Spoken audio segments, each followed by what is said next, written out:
പുനഃസംഘടന സംബന്ധിച്ച് ഒരു ചർച്ചയും എവിടെ ആരംഭിച്ചിട്ടില്ല. വളരെ വ്യക്തമായി തന്നെ AICC general secretary Shrimati Deepa Das Munshi പറഞ്ഞിട്ടുണ്ട്. ഒരു ചർച്ചയും ഒരിടത്തും ആരംഭിച്ചിട്ടില്ല. എല്ലാ ഘടകങ്ങളുമായി ചർച്ച ചെയ്തതിന് ശേഷം മാത്രമേ ഇക്കാര്യത്തിൽ തീരുമാനം എടുക്കൂ എന്നവർ സൂചിപ്പിച്ചിട്ടുണ്ട്. മാത്രമല്ല, അതിൻ്റെ പേരിൽ വിവാദം വേണ്ട, പരസ്യ പ്രസ്താവനകളും ആവശ്യമില്ല എന്ന് വ്യക്തമായിട്ട് AICC നിർദ്ദേശം നൽകിയിട്ടുണ്ട്. അതുകൊണ്ട് തന്നെ പുനഃസംഘടന സംബന്ധിച്ച ഒരു കാര്യം നിലവിലില്ല.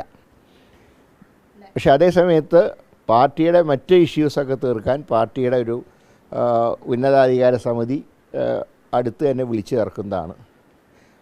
മറ്റ് വിഷയങ്ങൾ, പാർട്ടിക്കകത്തുള്ള വിഷയങ്ങളൊക്കെ ആ യോഗത്തിൽ ചർച്ച ചെയ്ത് എല്ലാ വിഷയങ്ങൾക്കും പരിഹാരം ഉണ്ടാക്കും.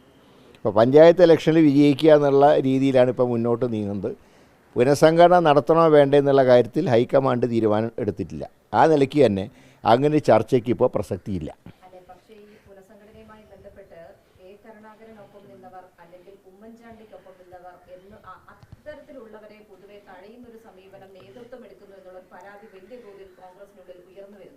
അതല്ല, പുനഃസംഘടന നടന്നിട്ടില്ലല്ലോ, പിന്നെ എങ്ങനെയാണ് ആൾക്കാരെ തഴയുമെന്ന് പറയുക? പുനഃസംഘടന നടക്കുമ്പോഴല്ലേ അത് പറയാൻ പറ്റൂ. ഇതിപ്പോൾ ഇതുവരെ നടന്നിട്ടില്ല. നടക്കാത്ത പുനഃസംഘടന എങ്ങനെയാണ് ആരെങ്കിലും തഴഞ്ഞു എന്ന് പറയുന്നത്? പുനഃസംഘടന നടക്കുമ്പോൾ എല്ലാവരുമായിട്ട് ആലോചിച്ച് അതിന് നോംസ് ഉണ്ടാക്കും. അതിനാണ് KPC യോഗം ചേരുന്നത്. പുനഃസംഘടന വേണമെങ്കിൽ എങ്ങനെ, ഏത് രീതിയിൽ നിന്നൊക്കെ കമ്മിറ്റിയിൽ ചർച്ച ചെയ്യും. അപ്പോൾ പാർട്ടിയിലെ അടിസ്ഥാന പ്രശ്നങ്ങൾക്ക് എന്തെങ്കിലും പ്രശ്നങ്ങളുണ്ടെങ്കിൽ അത് പരിഹരിക്കാനാണ് പാർട്ടി കമ്മിറ്റികൾ ചേരുന്നത്. അത് ഉടനെ ഉണ്ടാവും. കാരണം പാർലമെൻറ്റ് സമ്മേളനം കാരണമാണ് കുറച്ച് നീണ്ടുപോയത്. എങ്കിലും ഉടനെ തന്നെ കമ്മിറ്റി യോഗം കൂടുന്നതാണ് പ്രതീക്ഷിക്കുന്നത്.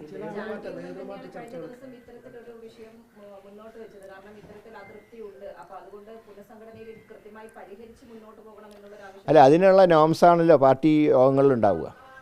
ഇതിന് സാധാരണ രീതിയിൽ പുനഃസംഘടന നടക്കുമ്പോൾ ഇതിന് നോംസ് ഉണ്ടാക്കാറുണ്ട്. ആ നോംസ് ഒന്നും ചർച്ച ചെയ്യപ്പെട്ടിട്ടില്ല. പിന്നെ എവിടെ നിന്ന് വന്ന് ഈ പുനഃസംഘടന ചർച്ചയാണെന്ന് എനിക്ക് ആർക്കും അറിയില്ല. കാരണം വർക്കിംഗ് കമ്മിറ്റി അംഗങ്ങളായിട്ടുള്ള ശശി തരൂരിന് അറിയില്ല, രമേശ് ചെന്നിത്തലയ്ക്ക് അറിയില്ല, മുൻ പ്രസിഡൻ്റായിട്ടുള്ള എനിക്കറിയില്ല. പിന്നെ എവിടെ നിന്ന് വന്നു ഈ പുനഃസംഘടന ചർച്ച? അതാണ്, ഇങ്ങനെ ചർച്ചയുണ്ടായിട്ടില്ല. ഇതാരാണ് ഇതിൻ്റെ പുറകിൽ നിന്ന് എനിക്കറിയില്ല. ഒരു ചർച്ചകളും നടന്നിട്ടില്ല. ഒരു ചർച്ചകളും ഇപ്പോൾ നടന്നിട്ടില്ല, ഇതുവരെ നടന്നിട്ടില്ല. അതും അതിൻ്റെ സംശയമുണ്ട്. കാരണം അല്ലെങ്കിൽ ഇപ്പോൾ ഇല്ലാത്തൊരു പുനഃസംഘടന എവിടെ നിന്ന് വന്നു? ഇങ്ങനെ ചർച്ചയുണ്ടായിട്ടില്ല. ഒരു ഫോറത്തിലും ചർച്ച ചെയ്തിട്ടില്ല. ചർച്ച ചെയ്യാത്ത വിഷയം എങ്ങനെ ഉണ്ടെന്ന് പറഞ്ഞു. കുറേ പേരുകൾ വന്നു, പുതിയ പ്രസിഡൻറ്റുമാരുടെ എന്ന് പറഞ്ഞു. ഇതൊക്കെ ആരുണ്ടാക്കിയെന്ന് ആർക്കും അറിയില്ല. ഇതിന് വെറുതെ ഒരു കമ്മ്യൂണലായിട്ടുള്ള നിറം കൊടുത്തു ചിലരൊക്കെ. അതിൻ്റെ ആവശ്യം ഉണ്ടായിരുന്നില്ല. ഇതൊന്നും ആരും പറഞ്ഞതല്ല. ഒരു ഫോറത്തിൽ ഇങ്ങനത്തെ പേരുകളും ചർച്ച ചെയ്യപ്പെട്ടിട്ടില്ല. മാറ്റുന്ന കാര്യം ചർച്ചയില്ല. ഇതൊന്നും ചർച്ച ചെയ്യാതെ ഇങ്ങനെ ഒരു സുപ്രഭാതത്തിൽ പുനഃസംഘടന നടക്കുന്നു, പ്രസിഡന്റിനെ മാറ്റാൻ പോകുന്നു, ഇന്ന് ആളുകൾ പകരം പരിഗണന, ഇതൊക്കെ ആരുണ്ടാക്കിയതാണ്? ഇപ്പോൾ അതിനെക്കുറിച്ച് ഒരു ചർച്ചയില്ല. ഇപ്പോൾ ആ കാര്യങ്ങൾ അതിന് വേണമെന്നുണ്ടെങ്കിൽ തന്നെ പാർട്ടി ഫോറങ്ങളിലാണ് തീരുമാനം എടുക്കുക. അല്ലാതെ പൊതുവേദിയിൽ ചർച്ച ചെയ്തിട്ടല്ല പാർട്ടിയിലെ മാറ്റങ്ങൾ ഉണ്ടാവുക.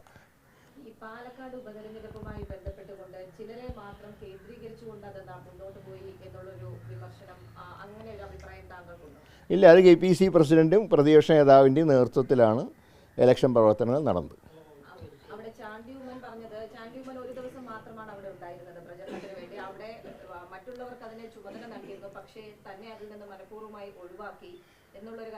അത് നേതൃത്വമാണല്ലോ അതിന് മറുപടി പറയേണ്ടത്.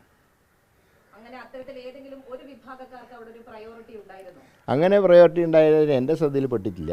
എനിക്ക് ഏതായാലും പ്രയോറിറ്റി വന്നിട്ടുണ്ട്, പോയിട്ടുമുണ്ട്, പങ്കെടുത്തിട്ടുമുണ്ട്. ബാക്കിയുള്ള കാര്യം ഞാൻ അന്വേഷിച്ചിട്ടില്ല, എന്താണെന്ന് എനിക്കറിയില്ല. വൈഷമ്യമെന്ന് പറഞ്ഞാൽ ഇതിലിപ്പോൾ രാഷ്ട്രീയത്തിൽ എന്താ വൈഷമ്യമുള്ളത്?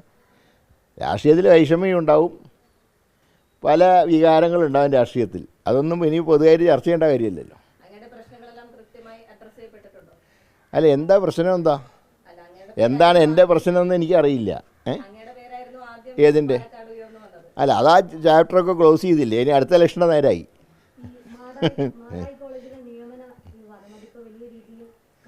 അത് പാർട്ടി നേതൃത്വം ചർച്ച ചെയ്ത് പരിഹാരം ഉണ്ടാക്കും. പക്ഷെ ഒരു കാര്യം വ്യക്തമാണ്, ഒരു പരസ്യമായി കോൺഗ്രസിൻ്റെ MPക്കെതിരെ പ്രകടനം നടത്തുന്നതും കോലം കത്തിക്കുന്നതും ശരിയല്ല. അതാരും നടത്തിയാലും. ഞാൻ അതിൻ്റെ മെറിറ്റിലേക്ക് ഞാൻ കടക്കുന്നില്ല. അപ്പോയിൻമെൻ്റ് മെറിറ്റിലേക്ക് കിടക്കാൻ എനിക്ക് എന്താ അതിൻ്റെ കാര്യങ്ങൾ അറിയില്ല. പക്ഷേ എന്തെല്ലാം പ്രകോപനം ഉണ്ടെങ്കിലും എന്തെങ്കിലും പരാതി ഉണ്ടെങ്കിൽ DCC നേതൃത്വമായിട്ട് സംസാരിക്കുകയാണ് വേണ്ടിയിരുന്നത്. അതിന് പകരം ഒരു ജനപ്രതിനിധിയെ, അത് 4ാം തവണ ലോക്സഭയിലേക്ക് തിരഞ്ഞെടുക്കപ്പെട്ട ഏറ്റവും സീനിയറായിട്ടുള്ള ഒരു അംഗത്തിൻ്റെ കോലം കത്തിക്കുന്നതും നടു റോട്ടിൽ അധിക്ഷേപിക്കുന്നതും വളരെ തെറ്റ് തന്നെയാണ്. അത് പാർട്ടിയുടെ ഒരു ഘടനയ്ക്ക് ഒട്ടും യോജിച്ചതല്ല. അതുകൊണ്ട് ആ കാര്യത്തിൽ KPC നേതൃത്വം തന്നെ പ്രസിഡന്റ് തന്നെ തീരുമാനമെടുക്കുന്നതാണ് ഞാൻ പ്രതീക്ഷിക്കുന്നത്.